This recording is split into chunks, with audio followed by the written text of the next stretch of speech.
Hello friends, welcome back to Jessy vlogs. എല്ലാവർക്കും വിക്രമിൻ്റെയും വേദയുടെയും മറ്റൊരു അടിപൊളി എപ്പിസോഡിൻ്റെ പ്രോമോ റിവ്യൂയിലേക്ക് സ്വാഗതം. അങ്ങനെ ഇന്നത്തെ പ്രോമോയുടെ തുടക്കം തന്നെ കാണിക്കുന്നത് വിക്രമും വേദയും കല്യാണത്തിനായിട്ട് കല്യാണ പെണ്ണിൻ്റെ വേഷവും കല്യാണ ചെക്കൻ്റെ വേഷവും ഒക്കെ ധരിച്ചിട്ട് അതീവ മനോഹരമായിട്ട് തന്നെ റെഡിയായിരിക്കുകയാണ്. ശേഷം നമ്മുടെ വേദ കല്യാണ മണ്ഡപത്തിലേക്ക് വന്നുകൊണ്ടിരിക്കുകയാണ്. അതോടൊപ്പം തന്നെ വിക്രമും കല്യാണ മണ്ഡപത്തിലേക്ക് വന്നിട്ട് അവിടെ കതിർമണ്ഡപത്തിൽ ഇരിക്കുന്നുണ്ട് കേട്ടോ. വിക്രമിന് വല്ലാത്ത ദേഷ്യമാണ് മുഖത്ത്. വേദ വളരെയധികം സന്തോഷിക്കുന്നുണ്ട്.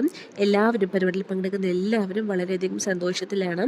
അപ്പോൾ ഈ ഒരു ടൈമിൽ പൂജാരി പറയാണ്, വേഗം കഴുത്തിൽ പഴയ താലി ഊരിയെടുത്തോളൂ എന്ന് പറയുന്നുണ്ട് കേട്ടോ. അപ്പോൾ വിക്രമിനോടാണ് അത് ചെയ്യാൻ പറയുന്നത്. അപ്പോൾ വിക്രം അത് ചെയ്യാൻ നിൽക്കുകയാണ് കേട്ടോ. അപ്പോൾ ആ ടൈമിൽ വേദ പറയാണ് വിക്രമിനോടായിട്ട്, ബലപ്രയോഗത്തിൽ കിട്ടിയ താലിയില്ലേ, ഇനി സമാധാനത്തിലും അതുപോലെ തന്നെ ആദരവോടു കൂടി അഴിച്ചെടുത്താൽ മതി കേട്ടോ എന്ന് പറഞ്ഞിട്ട് വിക്രമിനോട് പറയുന്നുണ്ട്. വിക്രം ഭയങ്കര ദേഷ്യത്തോടു കൂടിയിട്ട് തന്നെ ആ മാല, അതായത് ആ പഴയ താലിമാല അഴിച്ചെടുക്കുന്നുണ്ട്. ശ്രീജയും ഹെൽപ്പ് ചെയ്യുന്നുണ്ട് കേട്ടോ.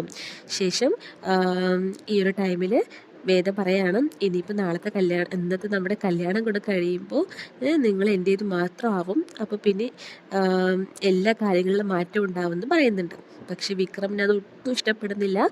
ഈ ഒരു ടൈമിൽ പിന്നീട് സംഭവിക്കുന്നത്, നമ്മുടെ ശ്രീകാര്യം ശ്രീനിവാസൻ സാറുണ്ടല്ലോ, അദ്ദേഹം വന്നിട്ട് ശങ്കരൻ നാരായണ കോൾ ചെയ്യാണ്. എന്തിനാണെന്നറിയോ, എന്താണ്, നിങ്ങളുടെ ഭാഗത്തു നിന്ന് ഇങ്ങനൊരു പ്രവൃത്തി ഉണ്ടാവുമെന്ന് തീർച്ചയായിട്ടും വിചാരിച്ചില്ല. ഞങ്ങൾ എന്ത് ചെയ്താലും ഞങ്ങൾ മിണ്ടാതിരിക്കുന്നത് നിങ്ങൾ വിചാരിച്ചോ? ഞാൻ ഈ ഒരു കല്യാണം കഴിയട്ടെ എന്ന് പറഞ്ഞിട്ട് വെയിറ്റ് ചെയ്യായിരുന്നു. അതിനുശേഷം ഞങ്ങളോട് സംസാരിക്കാമെന്ന് പറഞ്ഞിട്ടായിരുന്നു എന്ന് പറയാണ്. അപ്പോൾ എന്താ കാര്യം എന്ന് വീണ്ടും ചോദിക്കും ശങ്കരൻ നാരായണൻ, നിങ്ങൾ എനിക്ക് വിളിച്ചെന്ന് ചോദിക്കും കേട്ടോ. അപ്പോൾ ശ്രീനിവാസ സാർ പറയണം, എന്തിനാന്നോ വിക്രമിനെ കൊല്ലാൻ ഏർപ്പാടാക്കിയിട്ട് ഒന്നും അറിയാത്ത പോലെ നിങ്ങൾ കല്യാണം നടത്താനാണോ തീരുമാനിച്ചിരിക്കുന്നതെന്ന് ചോദിക്കുന്നുണ്ട് കേട്ടോ. അപ്പോൾ വായ് മൂട്, അനാവശ്യമായ കാര്യങ്ങൾ സംസാരിക്കേണ്ട എന്ന് പറയുന്നുണ്ട് ശങ്കരനാരായണൻ. അപ്പോൾ ശ്രീനിവാസ സാർ പറയാണ്, എന്തിന് ഞാൻ അനാവശ്യമായിട്ടുള്ള കാര്യങ്ങൾ പറയുന്നതും, അവനെന്ന അപകടം ഉണ്ടായതും അതിൻ്റെ പുറകിൽ ശ്രീകാന്താണെന്നും എല്ലാമുള്ള അങ്ങനെയുള്ള എല്ലാ വിവരങ്ങളും തന്നെ അവൻ ഏർപ്പാടാക്കിയ ഗുണ്ട, അതായത് അഭിലാഷ് ഞങ്ങളെ അറിയിച്ചു. അതുകൊണ്ട് തന്നെയാണ് ഞാനിപ്പോൾ നിങ്ങളത് പറയാൻ വിളിച്ചത്. ഈ കാര്യം വിക്രമിനും അറിയാം, പക്ഷേ അവനിപ്പോൾ ഒന്നും സംസാരിക്കേണ്ട എന്ന് പറഞ്ഞിട്ടാണ്. പക്ഷെ എനിക്ക് അത് സംസാരിക്കാതിരിക്കാൻ പറ്റില്ല എന്ന് പറഞ്ഞിട്ടാണ് ഞാൻ വിളിച്ചത്. എല്ലാം കാര്യങ്ങളും ശുഭമായി എന്തായാലും നടന്നിരിക്കും മണ്ഡപത്ത്. അതാണ് ഞാൻ നിങ്ങൾക്ക് വിളിച്ചതെന്ന് പറയണം കേട്ടോ. അപ്പോൾ വളരെയധികം ദേഷ്യപ്പെടുകയാണ് ശങ്കരൻ. എന്നിട്ട് ഫോൺ കട്ട് ചെയ്തിട്ട് ശ്രീകാന്തി എന്ന് പറഞ്ഞിട്ട് ശ്രീകാന്തിനെ ഉറക്കെ വിളിക്കുന്നുണ്ട്. ഭയങ്കര അധികം ദേഷ്യത്തിലാണ് കേട്ടോ ശ്രീകാന്തിനോട് അച്ഛൻ. അപ്പോൾ ശ്രീകാന്ത് ഈ വിളി കേട്ടിട്ട് പേടിച്ചിട്ട് ഓടി വരുന്നുണ്ട്. ഈ ഒരു ടൈമിൽ ശങ്കരൻ നാരായണൻ സ്റ്റെപ്പ് ഇറങ്ങിയിട്ട് വരികയാണ് ശ്രീകാന്തിനെ ചീത്ത പറയാനായിട്ട്.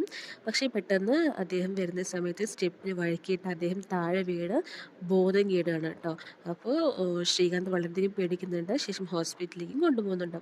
അപ്പോൾ ഈ ഒരു ടൈമിൽ ഇവിടെ കല്യാണ മണ്ഡപത്തിലാണെങ്കിൽ ചടങ്ങുകൾ, അതായത് എല്ലാ മന്ത്രങ്ങളൊക്കെ ഓതിയിട്ട് എല്ലാം കഴിഞ്ഞു. അതിന് ശേഷം പൂജാരി പറയണം, ശരി കഴിഞ്ഞു, നിങ്ങൾ താലി കെട്ടിക്കോളൂ എന്ന് പറയുന്നുണ്ട്.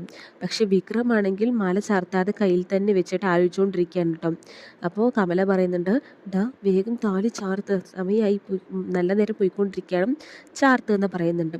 അപ്പോൾ വിക്രം പറയാണ്, ഈ നാടകം അവസാനിപ്പിക്കാനാണ് ഞാൻ നോക്കുന്നത് എന്ന് പറഞ്ഞിട്ട് വളരെ ദേഷ്യപ്പെട്ടിട്ട് അമ്മയോട് സംസാരിക്കുന്നുണ്ട്. അത് കേട്ടിട്ട് കമല വളരെ അമ്പരപ്പോടുകൂടി നിൽക്കുന്നുണ്ട് കേട്ടോ.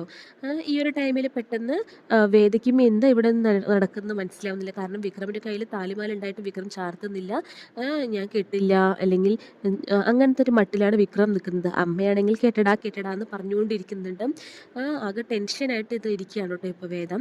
ആ ഒരു ടൈമിൽ പെട്ടെന്നാണ് വേദിക്കല്ല നമ്മുടെ ദീപ്തിക്കൊരു ഫോൺ കോൾ വരുന്നതും. ദീപ്തി ഫോൺ എടുത്ത് നോക്കുമ്പോൾ ശ്രീകാന്ത് ആയിരുന്നു. അച്ഛൻ ഇങ്ങനെ സ്റ്റെപ്പിൽ നിന്ന് വീണ് ഹോസ്പിറ്റലിൽ പോയിക്കൊണ്ടിരിക്കുകയാണെന്ന് പറഞ്ഞിട്ട് സംസാരിക്കണം. അത് കേട്ടതും ദീപ്തി അച്ഛാ എന്ന് പറഞ്ഞിട്ട് നിലവിളിക്കുന്നുണ്ട്. മണ്ഡപത്തിൽ എല്ലാവരും നിശബ്ദരാവണം അത് കേട്ടിട്ട് എന്താണെന്ന മട്ടിലും.